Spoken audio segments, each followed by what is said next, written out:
Bismillahirrahmanirrahim. Alhamdulillahirabbil alamin. Wassalatu wassalamu ala asyrafil anbiya'i wal mursalin wa ala alihi wa sahbihi ajma'in. Kita membaca kitab Muhammah fil Ilmil Hadis, muka surat yang ke-10.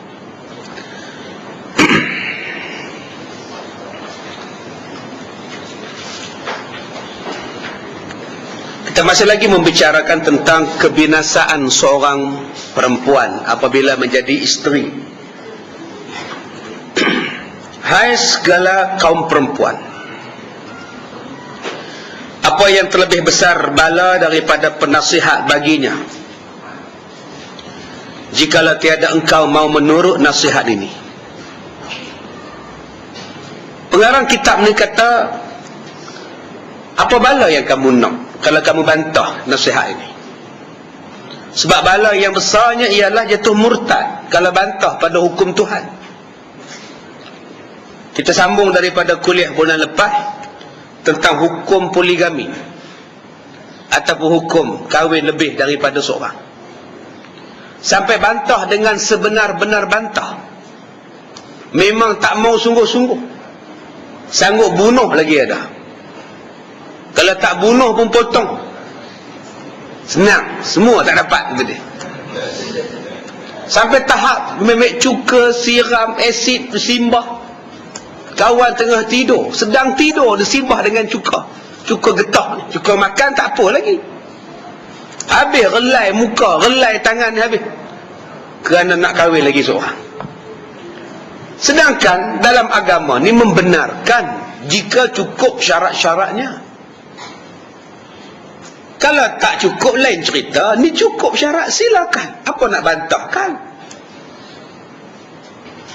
Apa yang kita nak terima nasihat lain daripada itu? Maka bahawa sesungguhnya jika tiada redha dengan suaminya beristeri yang lain, maka terkeraslah datang bala kepadanya di dunia dan di akhirat. Bantah sebab kahwin lain. Macam-macam tuan-tuan yang bantah. Ada yang marah bantah dalam bentuk pi minta bagi bercerai. Ada yang datang jumpa saya bawa gambar madunya. Ni ustaz ni, betina ni yang rampas suami saya. Dia ambil terus ke suami akak? Tak adalah dia ambil, tapi dia kacau rumah tangga kita. Oh bukan dia ambil lah, tu namanya kongsi saya kata. Ambil lain, rampas lain, kongsi lain. Kongsi gelap lagi lain. Saya kena faham.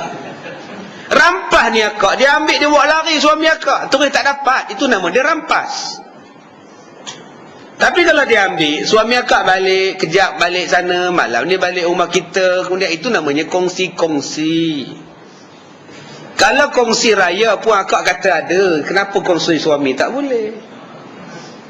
Kongsi raya tu tak boleh, tapi akak kata boleh. Dipa raya tu tak boleh, tapi akak kata boleh. Yang kongsi suami ni boleh, kenapa akak kata tak boleh? Tak kira ustaz, saya minta bagi bercerai. Saya tak mau buat, saya kata bukan kerja saya bagi bercerai. Ustaz kalau minta bagi bercerai tak setuju, kalau minta suami nak kahwin lain tolong pula. Dia marah tuan-tuan. Dia marah. Dia kata ustaz kalau minta tolong bagi bercerai dengan isteri madu, muda ustaz tak nak buat. Tapi kalau suami nak kahwin lain, ustaz tolong pula, kata dia. Tah mana dia tahu tah saya tolong orang? Betul lah hari tu saya dah tolong satu yang berhormat nak kahwin. Dia nak kahwin dengan satu budak UiTM. Muda terang tantang, yang berhormat dia nak pencin dah pun. Budak UI ni pun nak juga. Yang tak naknya isteri pertama. Dia kata dia boleh buat ustaz, tapi saya nak gentleman, saya nak isteri saya sign surat itu. Saya bukan nak tinggalkan isteri saya sayang dekat dia juga, cuma maklum sajalah ustaz, saya masih berkehendak, isteri saya dah tak berkehendak. Jadi macam mana jiwa saya? Gitu. Tengok kemampuan semua saya tolonglah. Saya kata tak apalah Tuan Haji, buat marilah beras ke ayak saya tolong. Jampi-jampi lah bagi lembut hati. Dia buat mari beras besar tuan-tuan, satu kampik. Jenuh jampi. Dengan baju datin daripada butik Tak dan pakai lagi dia buat mari dah. 2 helai driver dia buat mari. Ni ustaz Datuk kirim kata dia. Baju baru siap tempah. Tak dan pakai lagi tu. Japi bilah bagi pakai. Kahwin tuan-tuan dengan izin Tuhan. Isteri dia sign, pergi majlis pun berdua. Pergi majlis berdua. Lepas tu siapa je jemput dia resmi, belah sini pun ada isteri, belah sini pun ada isteri.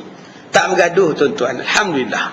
Sampai sekarang tahun 2004 dah tak tanding dah pencin dah pun sampai sekarang tak tanding dah. Elok anak beranak baru dapat ni. Jadi alhamdulillah, bukan dengan sebab jampi saya itu nak ceritakan bahawa kalau adil betul-betul, suami yang baik, suami adil, isteri tak marah, yang isteri tak berkenan ni sebab tak adil. Pasal tak memberikan keadilan itu. Orang perempuan menuntut keadilan, menuntut hak. Itu saja. Kalau tuan-tuan adil, bukan kata seorang, 3 lagi pun dia bagi, jadi 4. Macam Abang Mat. Masalah kita sekarang ni, kita dengan isteri kita seorang pun kita tak adil. Macam mana dia nak seronok kita kahwin lagi seorang? Yang dia sekarang pun seorang tak mendapat keadilan, apatah lagi 2 dibimbangi lagi tidak berlaku adil. Itulah asas dia tak setuju itu. Bukan tak setuju pada hukum sangat, tak setujunya sebab kita ni tak berapa layak nak kahwin lagi seorang. Itu yang dia bantah di situ. Baik, dan dia kata beserta dengan beberapa kemaluannya pada besok hari. Bukannya kemaluannya banyak, bukan. Tu ustaz, beberapa kemaluan, bukan. Beberapa kemaluan ni beberapa insiden yang memalukan dia di hari kiamat, yang sangat-sangat memalukan pada besok hari di hari kiamat. Seperti berapa banyak daripada segala perempuan yang jatuh ke dalam murtad lagi kafir.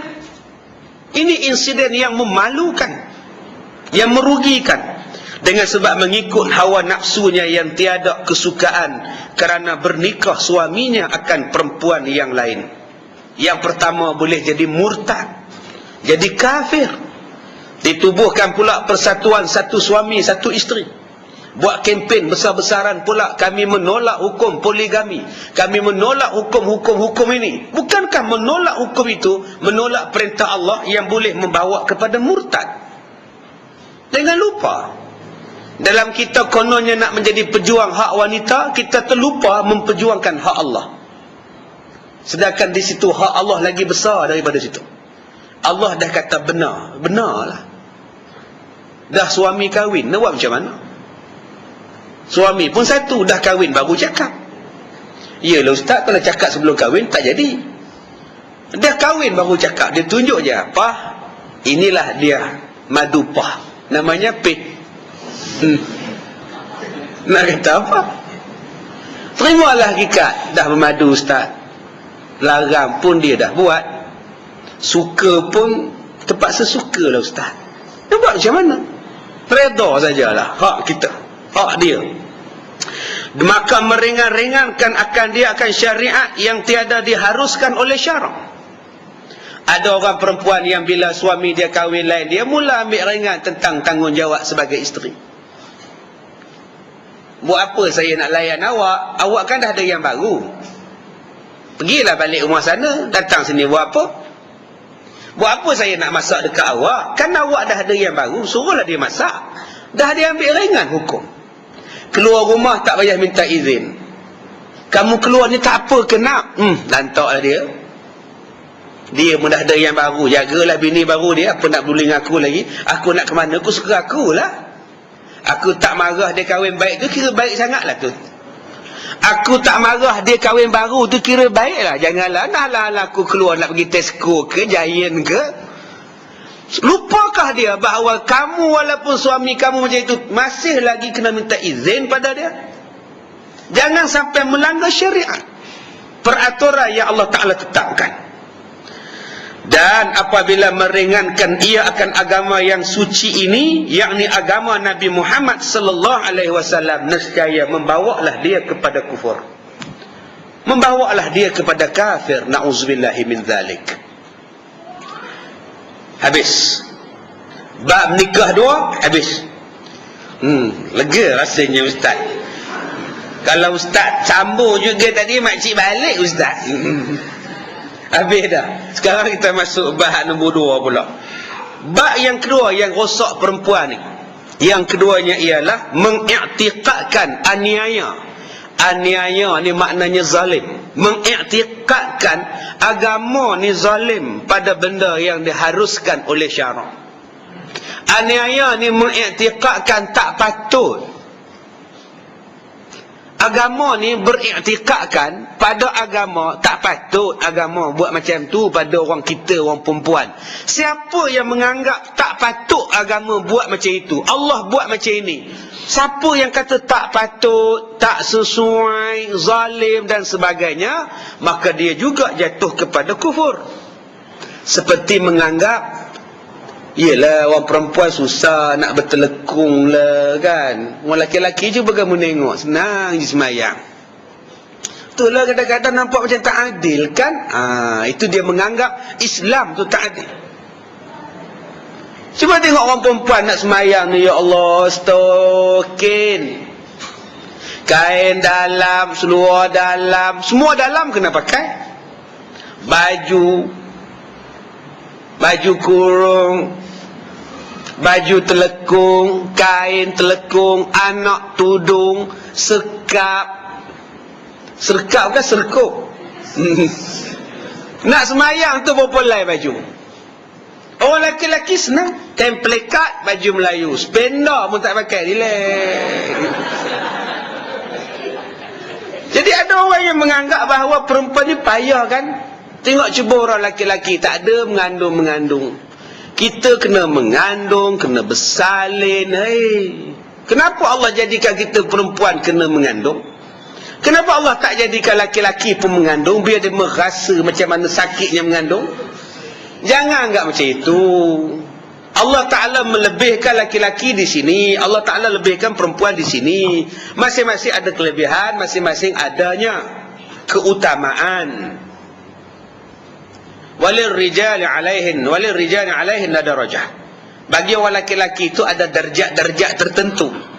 Darjat-darjat tertentu itu apa? Jadi imam memang untuk laki-laki. Perempuan tak boleh jadi imam. Bukan makna laki-laki lebih situ, sebab kerja dia, tu kerja dia. Kerja laki-laki jadi imam, kerja laki-laki mencari nafkah, kerja laki-laki perang, kerja laki-laki menjaga keselamatan. Memang kerja dia. Tak bolehlah perempuan nak pergi ambil. Kalau perempuan jadi imam kan payah. Tuan-tuan ingat khusyuk ke Tok Bilal belakang tu? Tambah Tok Imam tu muda pula, tak kahwin lagi. Kan payah tuan-tuan.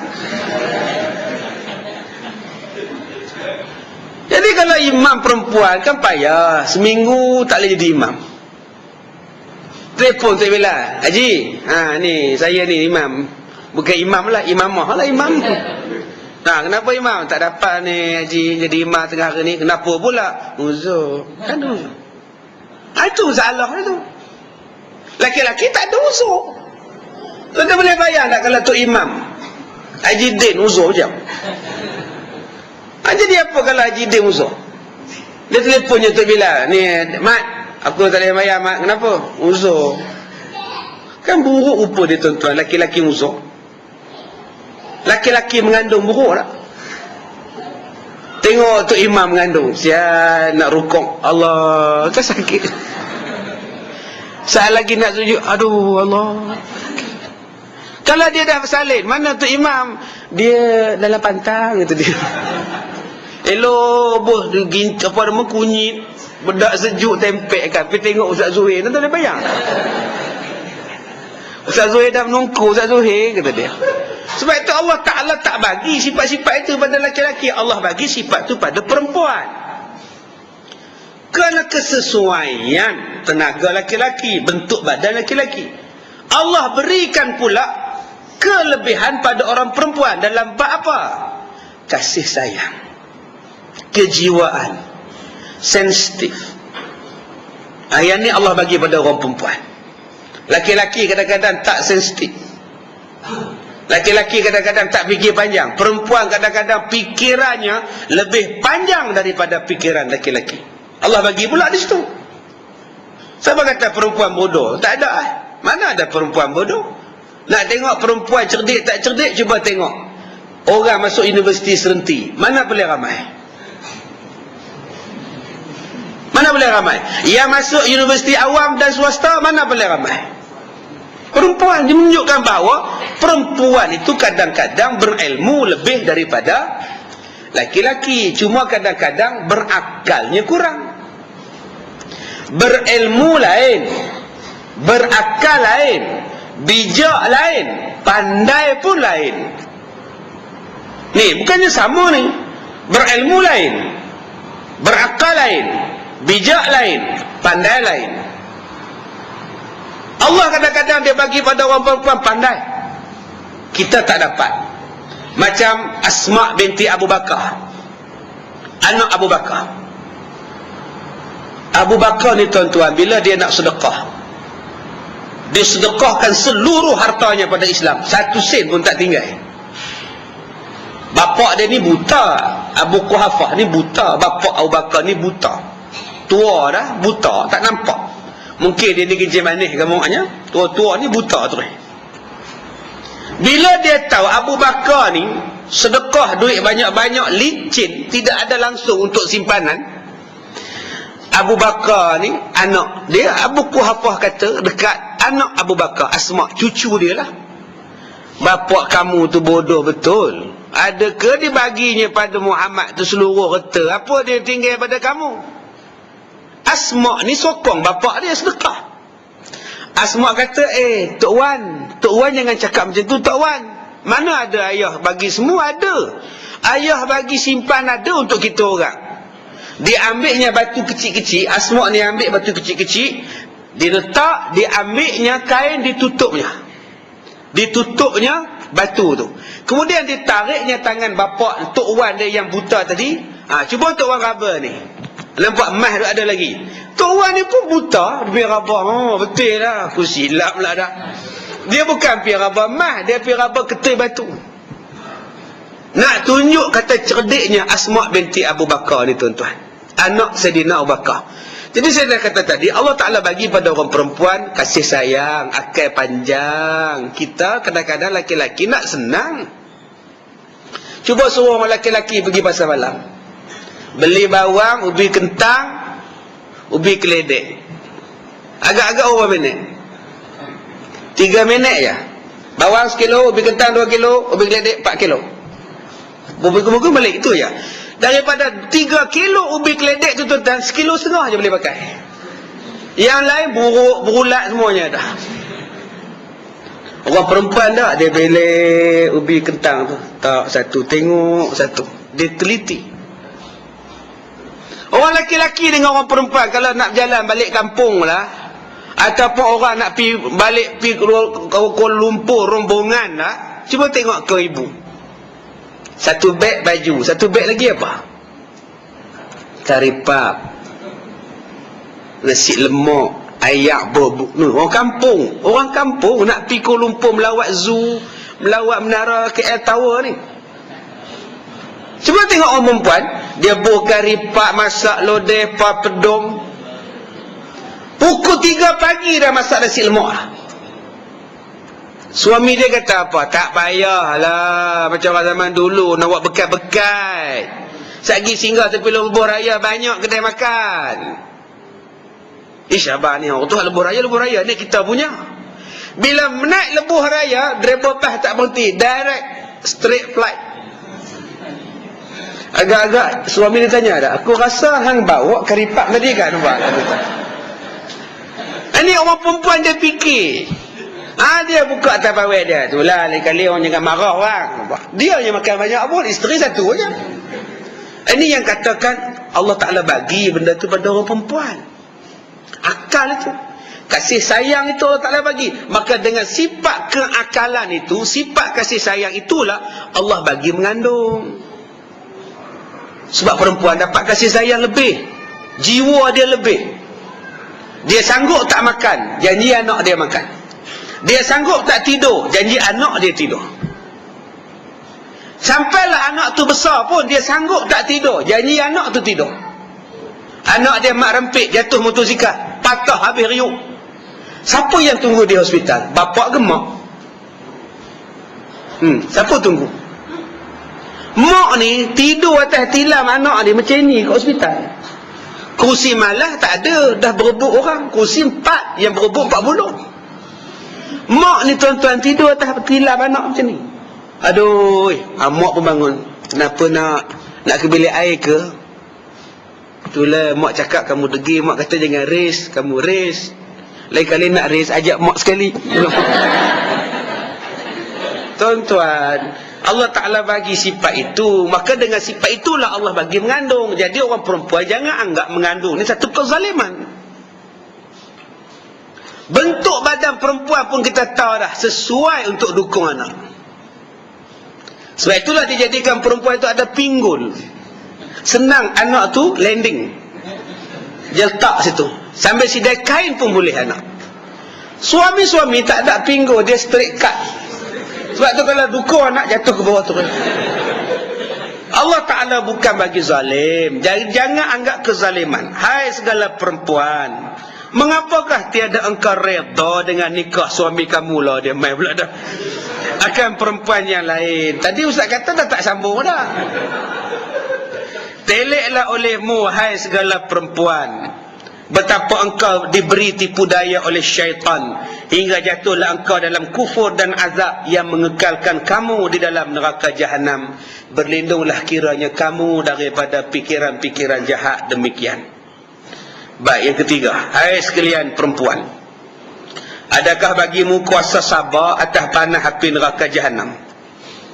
Soalan yang ketiga dia tanya, apa kita boleh yakin kita dapat tahan panah api neraka? Kita baru makan cili api pun kita tak tahan, baru cili api berdengung. Nah, berdengung. Ya tu Haji, saya tak boleh ingat tu Haji kita. Ingatkah kuah sate? Rupanya sambal. Diambilnya sate, dibubuhnya kuah sambal. Rupa-rupanya bukannya kuah sate, sambal, betul-betul sambal. Ngak makan pula lang gelap. Pedah ni Tuhan saja tahu. Baru makan cili padi ya, cili api ya. Ataupun kita minum air ni, tak tahu air ni air panas, main minum aja, minum terbakar le langit. 4 hari ni terbakar. Belum lagi kena api neraka. Tuan-tuan, api yang kita pakai sekarang ini ditapis entah berapa kali oleh Allah Ta'ala, barulah dicampak pada bumi ini. Ditapis sikit saja, masuk dalam ni, masuk dalam ni, masuk dalam ni, barulah kita boleh masak. Kalau nak dikira api neraka ni tuan-tuan, Nabi kata lebih hitam daripada warna hitam. Lebih hitam daripada warna hitam. Macam mana Ustaz? Wallahu a'lam. Dan atau yakinkah engkau bahawa dimasukkan engkau dalam syurga, yang sampai kamu boleh bantah Tuhan, lawan agama, kamu yakin sangatkah kamu ni boleh jadi ahli syurga? Nescaya sekali-kali tidak yang demikian. Tidakkah engkau takut hai sekalian perempuan akan azab dan siksa api neraka? Maka jikalau engkau syak juga, cubalah olehmu dahulu api dunia, sementara belum lagi datang api neraka jahanam. Cuba tengok dengan api dunia, kamu kuasa sabar atau tiada kuasa sabar. Adapun api neraka itu beribu-ribu kali ganda panasnya daripada api dunia. Ketahuilah olehmu hai sekalian perempuan, jikalau banyak sekalipun amalan kamu, yang paling banyak puasa sunat kau ibu.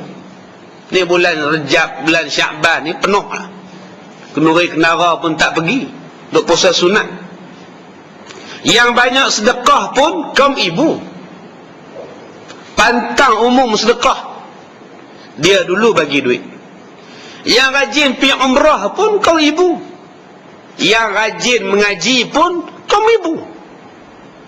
Mana-mana kelas pengajian ni tuan-tuan, kaum ibu lah. Buka kelas tajwid dia sampai, buka kelas tauhid dia sampai, buka kelas Quran dia sampai, buka kelas fiqh dia sampai. Sampai semua. Kata Nabi, banyak sekalipun amalan kamu, tetapi jika kamu tidak reda oleh suami, nescaya tiada diterima segala amalan kamu. Tutup Allah refer balik titik poinnya dengan suami. Tang itu masalah. Puasa sunat nikah, ya Allah, orang dah suruh buka dia puasa lagi. Punya rajinnya. 7.29 ni boleh buka dah. Makji boleh makan dah, makji dah bang ni 7.29. Tak apa makji buka 8.29 ekstra. Nak dapat pahala lebih. Punya rajin puasa, tapi suami tak reda, tak dapat. Bantah suami. Tak hormat dengan suami. Saya dah sebut banyak kali dah pada tuan-tuan, walaupun suami itu pangkat rendah pada kita, kena hormat. Ataupun suami kita tu memang rendah sungguh daripada kita, pun kena hormat juga. Bukan kita pangkat aja rendah, dengan dia pun rendah, kena hormat. Jangan pergi letak kepala suami itu bawah ketiak kita, jangan. Tak boleh, kena hormat sungguh pada dia. Baik, kemudian sabda Nabi SAW, di mana perempuan yang beribadat seperti ibadat Siti Maryam anak Imran, daripada kecil dah duduk beribadat di masjid. Bukan kata tua baru main masjid, daripada kecil dah Imran ni dah nazar hantar Siti Maryam duduk di masjid. Memang buat ibadat dengan laki-laki, tak campur, tak ngumpat, tak pergilah tengok konsert apa Green Forest apa nu di Sarawak. Pergi tengok konsert buku hutan hijau apa nama. Tak tengok benda-benda haram ni. Punya kuat Siti Maryam ni, tuan-tuan. Kemuncak ketaatan Siti Maryam tu apa? Duduk dalam mihrab, Allah turunkan makanan daripada langit. Semayang je dia. Adakah dia betul-betul beriman? Belum. Sebab apa belum? Sebab belum diuji. Kemuncak iman dia apa? Datang malaikat kata dekat Siti Maryam, Allah telah memilih kamu untuk mengandungkan ruh yang sangat suci, Nabi Isa alaihissalam. Tuan-tuan boleh bayang tak? Satu perempuan yang tak pernah bercampur dengan laki-laki, satu manusia yang sangat baik, satu manusia yang tak pernah buat jahat, tiba-tiba Allah suruh mengandungkan seorang budak, seorang anak yang akan jadi Nabi. Bukankah menimbulkan fitnah? Bukankah menimbulkan isu besar? Bukankah orang akan kata, sekarang kamu takut orang kata atau kamu taat pada Allah? Itulah namanya ujian. Taat pada Allah atau takut orang kata.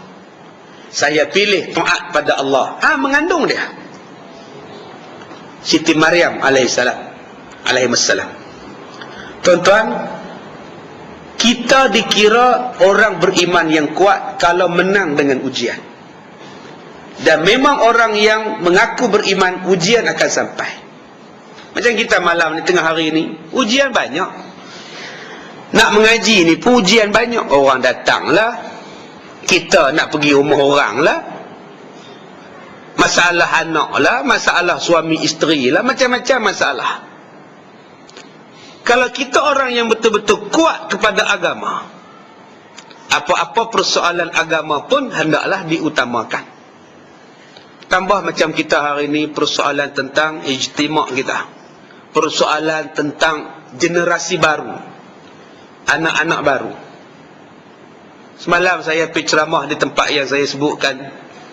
Nak dapat sekolah agama macam kita ni susah, tuan-tuan. Sepanjang saya duduk di sana, satu je sekolah agama yang kerajaan punya. Yang lain mana ada. Susah. Nak mengaji macam kita ni susah. Masjid-masjid surau nak buat kelas pengajian macam kita ni tak ada. Sebab tu bila saya pergi kemarin, mereka seronok sangat. Sebab susahnya nak dapat majlis ilmu, susahnya nak buat pengajian-pengajian ini. Kalau kita yang selalu dapat, senang dapat dan tidak ada halangan, masih susah untuk menggerakkan diri kita sendiri datang belajar. Bukan salah orang lain lagi, salah diri kita. Di tempat mereka susah nak mengaji, susah nak mengaji, tempat tak ada.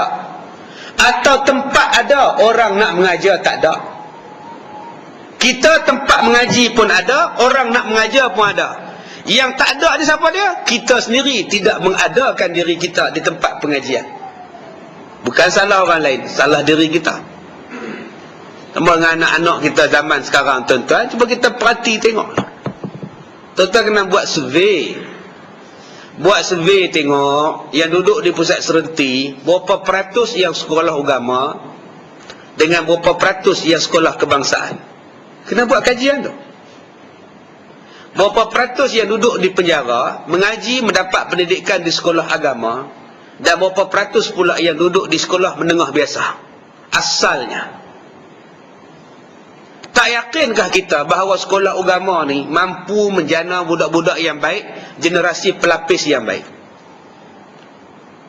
Buat kajian tengok, berapa banyak yang jadi perompak, penyamun, lanun, perogol, berapa banyak yang faham agama yang asal daripada sekolah agama. Berapa ramai daripada sekolah-sekolah biasa ni. Cuba tengok pula kes-kes orang budak-budak remaja yang berzina. Daripada mana yang banyak? Takkan kita tidak mau tukar sistem pendidikan, lebih menjurus dan membanyakkan sistem agama, ataupun kita pastikan bahawa anak-anak kita ini mendapat pendidikan agama yang cukup. Kita yang bertanggungjawab kepada anak-anak. Masa depan mereka letak pada tangan kita.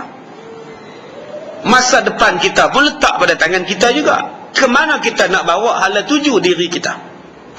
Soalan yang pertama, di mana kita nak bawa hala tuju anak-anak kita? Kita yang boleh tentukan. Yang kedua yang kita nak tanya ialah, kemana aku nak bawa diri aku selepas ini? Pun kita kena tanya juga.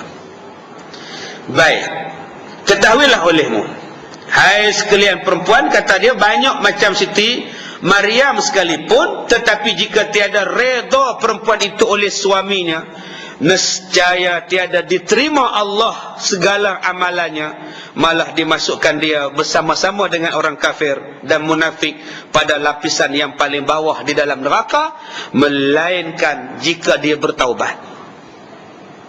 Itulah dia, tuan-tuan, besarnya kedudukan ya rumah tangga di dalam agama kita. Sebab itu ada seorang perempuan datang berjumpa Rasulullah, anak dara datang jumpa Nabi, minta pendapat tentang kahwin.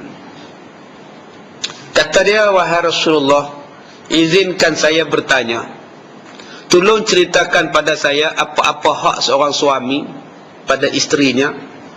Rasulullah menjawab, kalau suami kamu itu luka atau bernanah, kamu tidak lap nanahnya dengan darah.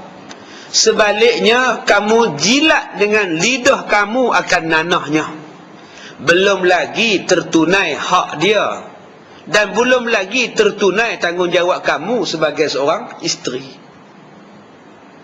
Perempuan ni kata, kalau demikian beratnya tanggungjawab seorang isteri, saya tak mau kahwinlah Rasulullah, takut saya dengarnya. Oh, ni dia, tuan-tuan, sampai tak mau kahwin. Sebab Nabi kata, kalau suami kamu tu bernanah sekalipun, kamu tak pergi lap dengan tisu, tak pergi lap dengan kapas, kamu pergi lap dengan lidah kamu, belum sempurna lagi tanggungjawab. Bukan maknanya kalau tuan-tuan ni ada bisul, ni tuan-tuan duk suruh duk jilat bisul ni, bukan. Jangan duk buat kerja tak tentu macam itu. Nabi cuma buat perbandingan beratnya tanggungjawab seorang isteri kepada suami, macam mana berat juga tanggungjawab suami pada isteri. Jangan nampak, oh teruknya ustaz, tanggungjawab isteri dengan suami. Macam tu juga tanggungjawab suami pada isteri, macam itulah berat juga. Mana-mana suami yang tak bagi nafkah dekat anak isteri dia, tak diterima juga sembahyang. Walaupun dia tu imam sekalipun, walaupun dia ustaz sekalipun, ataupun dia tetap tidak diterima Tuhan. Saya ni ustaz, tapi saya ni tak bagi nafkah ke anak isteri saya, tak ada pahala saya mengajar tuan-tuan. Tak ada pahala apa. Sama lah tadi. Isteri bantah suami, tak ada pahala sembahyang dia. Saya tak bagi nafkah pada isteri saya, tak ada pahala ibadat saya. Sama saja, bentuk saja berbeza, tapi keputusannya sama. Keputusannya apa? Tak bagi, tak tunai tanggungjawab, dua-dua tak ada pahala. Saya laki-laki macam ini caranya, perempuan isteri macam ini cara dia. Isteri tak taat dengan suami, bantah suami dia, lawan suami dia, ibadat ditolak. Suami pula tak bagi makan, tak mengajar isteri, tak mendidik isteri, tak bagi pendidikan pada anak-anak, ibadat ditolak. Walaupun dia sembahyang lebih daripada Siti Maryam sekalipun, atau lebih daripada Nabi Isa sekalipun ibadat dia. Jadi kita kena faham gitulah. Janganlah orang perempuan bila baca kitab ni mengata kita je menyampah aku. Bukan, tuan-tuan kena faham dua lapis.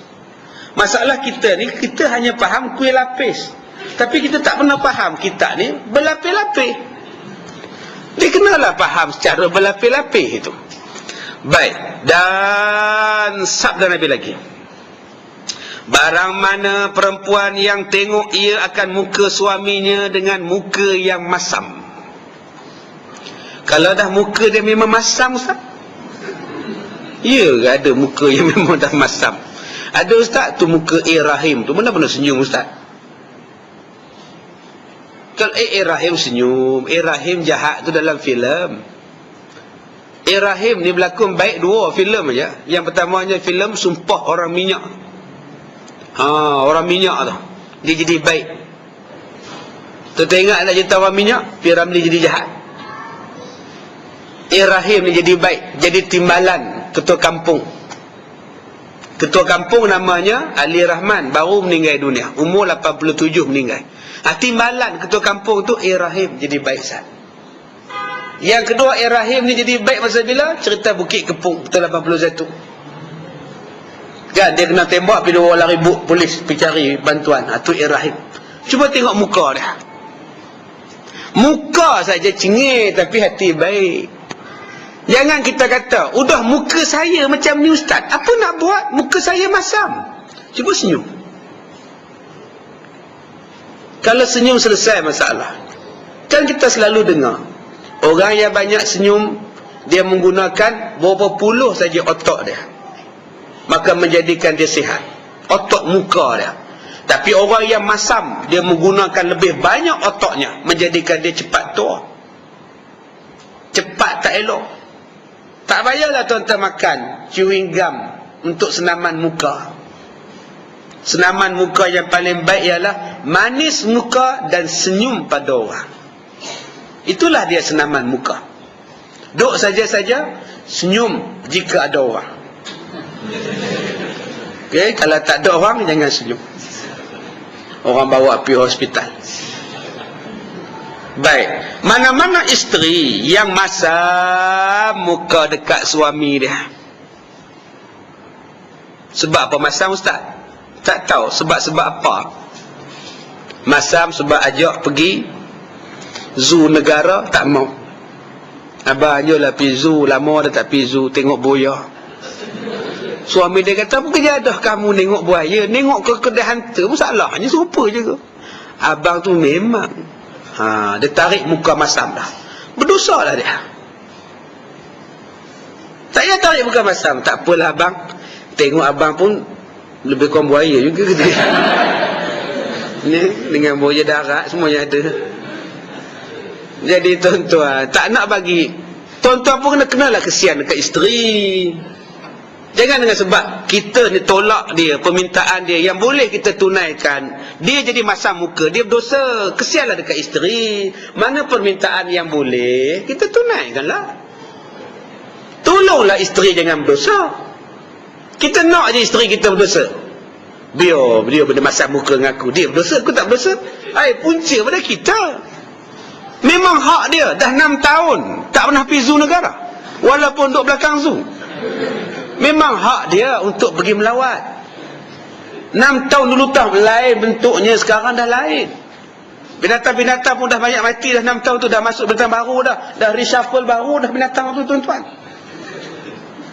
Dia isteri pun ada hak juga. Jangan dengan sebab itu, dengan sebab kita tak nak tunaikan kehendak dia masam muka, kita kata aku tak apa, dia lah dosa. Bukan, kita juga tidak memberikan hak. Bukankah menggembirakan isteri itu dikira sebagai nafkah batin? Nafkah batin bukan nafkah tidur atas katil je tuan-tuan. Pergi Sarawak cari gambing, pergi Mekah cari dak. Duk kira itu je dia. Sedangkan nafkah batin itu ialah menggembirakan isteri. Jalan sama-sama dalam zoo, pegang tangan. Isteri 69, suami 72. Kenangan balik tahun 64, 65. Cerita masa-masa manis tahun 65. Kan dekat zoo tu kan, filem tu. Dalam air ku terbayang wajah. Nyanyi balik lagu tu. Kan filem tu bukan zoo kan, nak bah Hulu Kelang kan. Piramli dengan Saripah Anum ke apa ke. Baik, jadi kata dia kalau suami isteri ni masam mukanya. Hak lapis-lapis baru ni tak tahulah, anak-anak muda ni mana ada lagi. Tahun 65 ya, tak ada lagi. Saya masa tu sudah ada, umurnya 2 tahun. Jadi ingat lagi lah. Baik. Kemudian mana dia hilang lah, masa-masa manis punya bahasa hilang pula dah. Nescaya dituliskan Allah Ta'ala kepadanya sebanyak-banyak bintang di langit akan dosa. Masam saja Tuhan balas dengan apa? Sebanyak bintang di langit dosanya. Berapa banyak ustaz? Tak terkira banyaknya. Mana ada kita boleh kira bintang di langit walaupun tiap-tiap malam kita teropong. Maka jika mati ia sebelum suaminya redha kepadanya, masuklah ia ke dalam neraka. Subhanallah. Ya, teruk kita baca bab ni lah, teruklah orang perempuan baca ni bab ni, minta cerai. Takut masam masuk neraka. Masam masuk neraka. Ini bab perempuan. Belum lagi masuk bab laki-laki. Sabarlah sekejap. Bila bab laki-laki itu Zat? Bila? Kejap. Bila bab laki-laki ni? Muka surat berapa Ustaz? Muka surat 15. Bukannya apa Ustaz? Bab laki-laki saya tak nak datang tu Ustaz, kata dia. Ada orang tuan-tuan, bila bab perempuan dia nak baca, bila sentuh bab laki-laki saya tak nak datang, kata dia. Kena kat saya pula. Peringkat awal ni memanglah orang perempuan saja salahnya. Ada je tak kena untuk orang perempuan. Tetapi bermula bab 15, bab laki-laki pula. Apa kebinasaan laki-laki yang jadi suami? Jadi sabarlah, duk ada lagi 4 muka surat tu nak sampai. Jadi insya-Allah bila masuk muka surat 15, perempuan pula duduk depan, laki-laki pula menyorok sana tu. Dah terbalik nanti kan. Baik, dan lagi cerita daripada Hasanul Basri rahimahullahu taala, bersabda Nabi, apabila lari seorang isteri daripada rumah suaminya, nescaya tiada diterima Allah akan semayang isteri tadi hinggalah kembali ia kepada suaminya. Bergaduh dengan suami, tak setuju dengan suami, dia start kereta, dia duduk di hotel tu seminggu, makan minum semua di hotel. Kawan-kawan main menyembang dengan dia, you tak balik rumah you ke? Nyampah. Lepas dia nak cari rumah sewa, tak nak lah duduk dengan dia, menyampah. Maka sepanjang dia duduk di situ, dia semayang, semayangnya tidak diterima Allah. Dan ditaruhkan tangan kepada tangan suaminya. Tangan ni maknanya kuasa kepada kuasa suaminya. Dan berkatalah ia kepada suaminya, perbuatlah sesuka hatimu, perbuatlah olehmu dengan barang yang engkau kehendak. Kau suka abang lah, abang nak pukul saya ke, nak apa saya ke, sebagai hukuman saya keluar daripada rumah tanpa izin, tapi saya minta maaf. Kalau suami kata abang maafkan, yang lepas tu lepaslah. Yang keruh kita jernih-jernihkan. Kita jangan lagi keruh-keruhkan. Suami-suami pun kalau boleh jadi macam itu, tuan-tuan, Allahu Akbar. Sonok sangat. Isteri pun kalau boleh menerima kesalahan suami pun sonok sangat. Maafkanlah suami.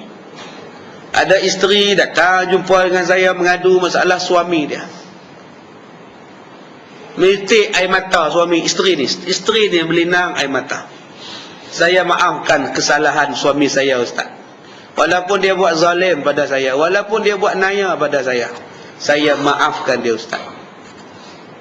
Suami pula mai jumpa saya silap, ustaz. Saya hancurkan harapan isteri saya, ustaz. Saya mengaku, ustaz. Kalau dua-dua orang boleh baik macam ni, saling memaafkan dan saling perbetulkan balik yang mana tak betul, insya-Allah, tuan-tuan, eloklah rumah tangga. Nabi kata dah, jangan tengok benda yang tak seronok, dia akan jadi tak seronok. Cuba tengok benda yang seronok, mesti jadi seronok. Jangan ungkit satu benda jahat, ceritalah 100 yang baik, barulah jadi bahagia. Kelemahan isteri kita apa?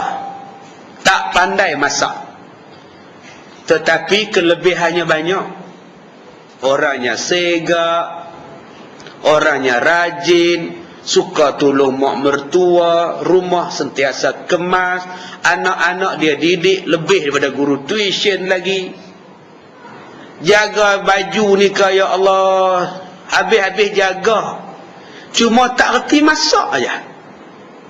Maka janganlah nampak tak pandai masak itu mengalahkan 100 yang baik.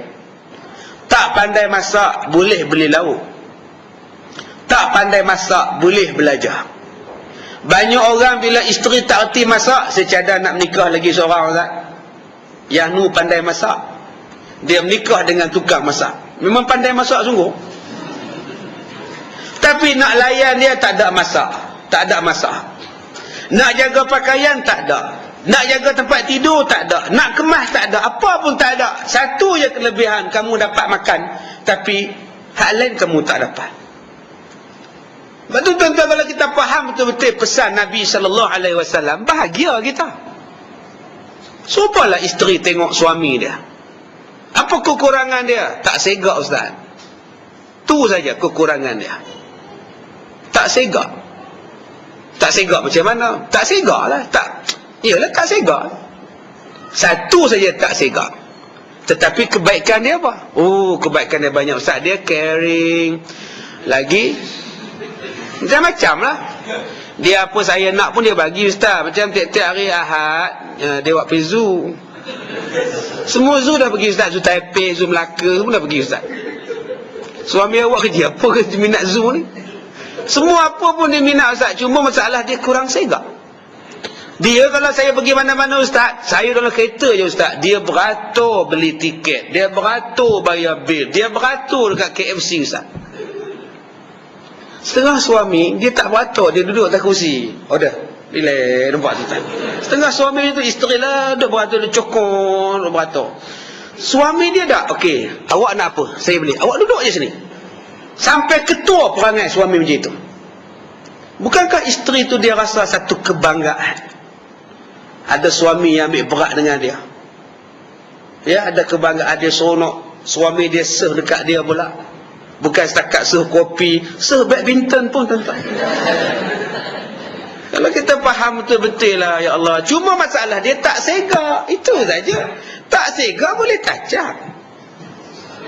Sekarang dah banyak dah whitening cream, Fair and Lovely, semua dah boleh buat dah.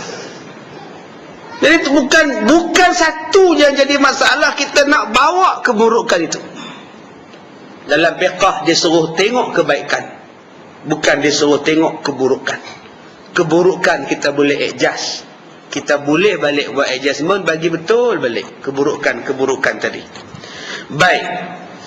Dan katanya lagi, dan hendaklah bermanis muka. Dan jikalau tiada diperbuat yang demikian itu, sedangkan dia mampu buat, tetap dikira zalim. Dia tak pernah senyum dengan suami dia, masam dengan suami dia, tak bercakap dengan suami dia, maka perempuan ini zalim. Dan setiap kezaliman itu dikutuk oleh Allah Subhanahu wa ta'ala. Dan lagi cerita daripada Sayyidina Ali karamallahu wajhah, bahwasanya telah berkata ia adalah, aku duduk beserta dengan Nabi sallallahu alaihi wasallam di dalam rumah Siti Khadijah radhiyallahu anha. Satu hari kata Sayyidina Ali, kami ni duduk dalam rumah Khadijah, Nabi ni duduk ceritakan tentang kisah Bani Israel, iaitu cerita umat-umat terdahulu. Kemudian bersabda Nabi, tiada ada perempuan yang berkata ia bagi suaminya, apa bagi kamu, yakni dengan perkataan yang marah. Nabi kata, mana-mana perempuan yang kata dekat suami dia, apa bagi kamu, dengan nada suara intonasi yang marah. Apa maksud apa bagi kamu? Apa abang peduli? Itu bahasa orang sekarang. Apa hak abang? Abang kisah apa? Siapa-siapa isteri yang cakap macam itu? Kamu ke mana ni ya? Abang kisah apa? Saya nak ke mana pun. Itu bunyi itu. Abang tanya elok, jangan kamu jamak kasar pasal apa? Jawab elok. Kau suka orang lah nak pergi mana pun. Dia cakap lembut balik. Mula-mula suami tanya, kamu ke mana ya? Awak peduli apa saya nak ke mana? Abang cakap slow, kamu cakap kuat. Kau suka saya lah, saya nak ke mana pun. Dia slow balik. Walaupun dia bercakap nada slow, tapi perkataannya tak wajar diungkapkan dengan perkataan apa bagi kamu, apa hak awak, apa sebab awak nak kacau kita punya. Maka isteri yang berkata demikian datangkan sakit hati kepada suaminya, dilaknat oleh Allah, dilaknat oleh malaikat, dan amalannya terputus keberkatan. Terputus keberkatan. Habis itu Ustaz, memang saya geram dengan suami saya Ustaz. Geram pun tunjuk cara lain. Bukan dengan suami jahat, dengan sebab kita tengking dia, kita juga jadi jahat. Jangan jadi jahat untuk menghalang orang buat jahat. Budak race motor, rempit, tayar depan atas, tayar belakang bawah tanah, atas tanah. Jahat, bising malam-malam. Kita ambil lestik, kita baling batu kat dia. Kena tang sini, jatuh tunggal langgang, koma budak tu. Mencegah perbuatan jahat dengan jahat. Siapa suruh? Kamu baling batu dekat dia, jahat. Dia jahat, naik motor laju, bising orang nak tidur, itu kejahatan dia. Tapi kamu tidak ada hak pergi ambil batu, baling kat topi keledar dia, jatuh, kepala dia terhentak di jalan, koma dia. Itu kejahatan yang lebih daripada bising. Kalau dia bising naik motor, kamu ambil kapas, kamu sumbat. Macam seniman bujang lapuk. Tetapi kalau kamu ambil batu, jatuh dia, kepala dia terhantuk, koma dia 6 bulan, zalim tak zalim kamu? Kalau suami kamu tak bagi nafkah pada kamu, itu kezaliman suami. Tapi jangan kita sampai zalim pada dia. Akhirnya dosa dapat kat kita. Ya, tuan-tuan, boleh sampai tahap macam itu. Tuan-tuan balik, tengok-tengok isteri berjahat dengan jantan lain. Tak bangla mana dia buat balik. Ya, boh Syia, boh Jan, boh Dash. Ya, adik-adik dia buat balik. Tuan-tuan tengok isteri sedang berjahat, tuan-tuan tak ada hak pitikam dia. Dan tuan-tuan tidak ada hak pergi ambil pisau, pergi rodok orang yang berceroboh dengan isteri kita. Nak tampar boleh tak? Balon lah. Tapi untuk bunuh dia tak boleh. Pergi sebab dia, seretuk pergi rejam dengan batu, bukan hak kita. Pergilah jalan nak ceraikan dia ke apa ke apa. Kalau gini panggil kamu, ke cerailah kamu. Buat apa pun. Kalau boleh tahap sampai sabar macam tu, kira hebat. Serupalah isteri tadi, kalau suami dia jahat dengan dia, tak bagi nafkah dekat dia, tapi dia masih kontrol lagi, jangan sampai dia juga berdosa. Itulah isteri yang baik, itulah suami yang baik. Yang terakhir, hai sekalian perempuan, hendaklah engkau melepaskan daripada mengerjakan pekerjaan yang tiada diterima oleh Allah Ta'ala akan segala amalan kamu. Janganlah duk buat kerja-kerja macam itu, kerja yang menjadikan amalan ditolak. Saya sebut dah pada tuan-tuan, di antara amalan ditolak, ibadat yang ditolak, ialah orang yang mendedahkan aurat. Semayanglah macam mana pun, main semayang pakai telekung, di luar semayang telekung tak ada, semayang dia ditolak.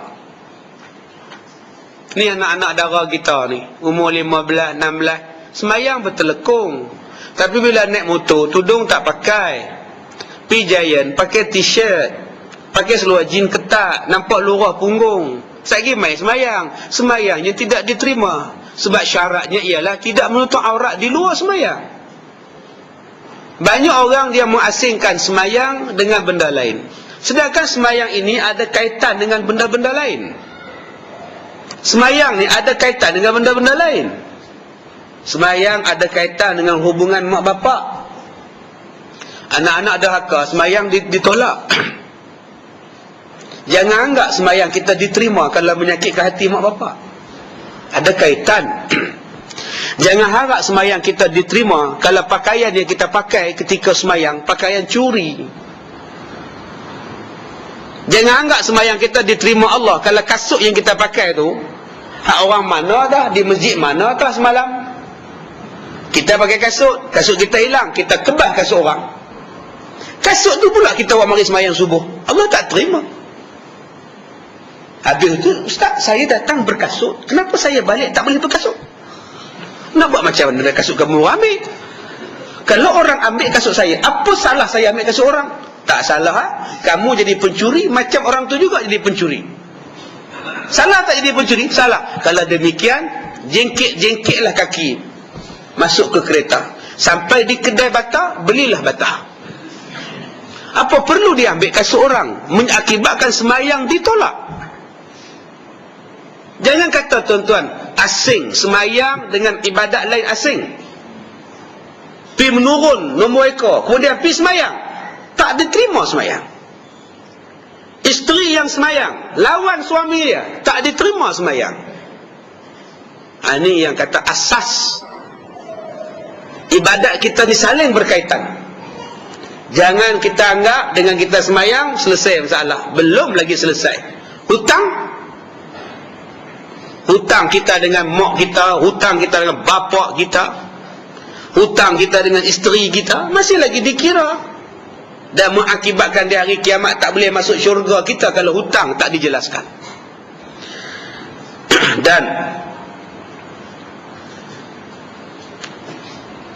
demikian lagi cetera daripada Rasulullah sallallahu alaihi wasallam, tiada daripada perempuan yang berkata dengan perkataan yang keji bagi suaminya melainkan mengeluarkan Allah Ta'ala baginya akan lidahnya daripada hari kiamat daripada pihak belakang.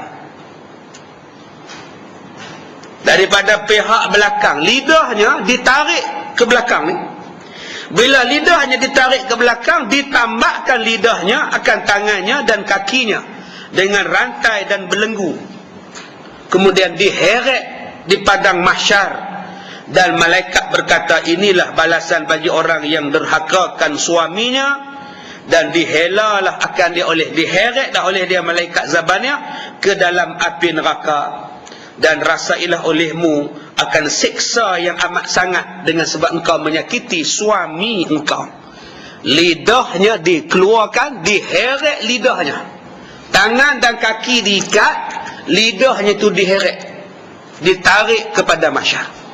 Kerana ketika hidup di dunia, mulutnya selalu menyakiti suaminya.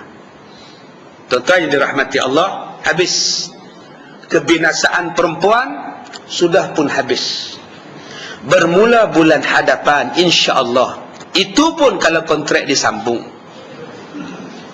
Bermula hadapan, bulan hadapan, pada menyatakan kelebihan seorang perempuan yang taat kepada suaminya. Jadi insya-Allah pada bulan depan berita gembira untuk bakal-bakal ibu ataupun ibu-ibu, bakal-bakal isteri. Bab yang akan kita baca bulan depan ialah bab seronoknya jadi isteri,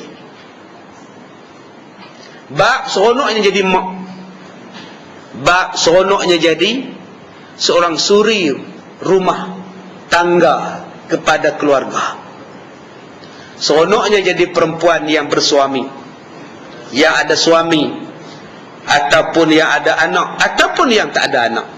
Ini tajuk yang sangat menarik pada bulan hadapan. Mudah-mudahan menggalakkan yang belum kahwin untuk berkahwin. Begitu juga nanti kita akan belajar kelebihan suami, menggalakkan orang suami-suami yang belum kahwin, pergilah cari pasangan. Supaya bila kita faham betul-betul hadis ni tuan-tuan, salah satu cara untuk masuk syurga dengan mudah bagi orang perempuan ialah jadilah isteri yang taat.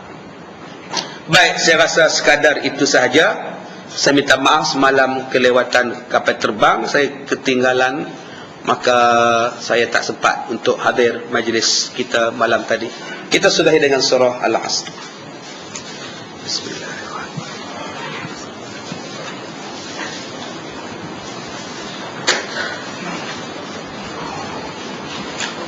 Baik, bagi yang mana dapatkan CD tentang perubatan tadi, saya minta tuan-tuan cara bacaannya menghadap ke arah kiblat, semayang hajat 2 rakaat.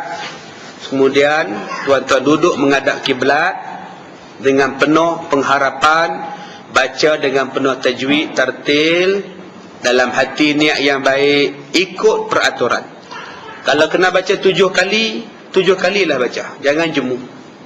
Kalau kena ulang 120 kali, kenalah ulang 120 kali. Kalau ada air, baca pada air. Kalau ada beras, baca pada beras. Okey, kalau ada kopi, gula, Milo, baca untuk bagi minum. Yang mana degil, yang mana melawan, yang mana ke hati dan sebagainya. Bagi benda-benda itu, bagi minum dan sebagainya, bagi mandi. Yang mana bagi berpenyakit pun boleh, masuk hantu ke apa ke. CD yang tuan-tuan beli tadi, pasang dalam kaset dalam rumah 24 jam. Kalau mana rumah yang ada gangguan dan sebagainya. Kalau tuan-tuan ada masalah, musibah, anak sakit, isteri sakit, suami sakit, bacalah. Dia tak payahlah tuan-tuan menjumpa saya bawa air. Tuan-tuan sendiri baca pun boleh, dengan syarat-syarat yang saya sebutkan tadi. Saya kata tadi di UA4, kalau sakit anak menangis tengah malam, baca. Ataupun suami menangis malam pun baca. Ya, insya-Allah. Bismillahirrahmanirrahim. Alhamdulillahirabbil alamin. Wassalatu wassalamu ala asyrafil anbiya'i wal mursalin wa ala alihi wa sahbihi ajma'in. Allahumma inna naj'aluka fi nuhuri a'da'ina wa na'udzubika min syururihim. Allahumma baddid syamlahum wa farriq jam'ahum wa syattid kalimatahum wa zalzil aqdamahum wa sallit alaihim kalban min kilabik ya qahhar jabbar ya muntaqim. Allah wa ya munzil al-kitab wa ya mujri as-sahab wa ya hazim al-ahzab ihzimhum wansurna alaihim walhamdulillah.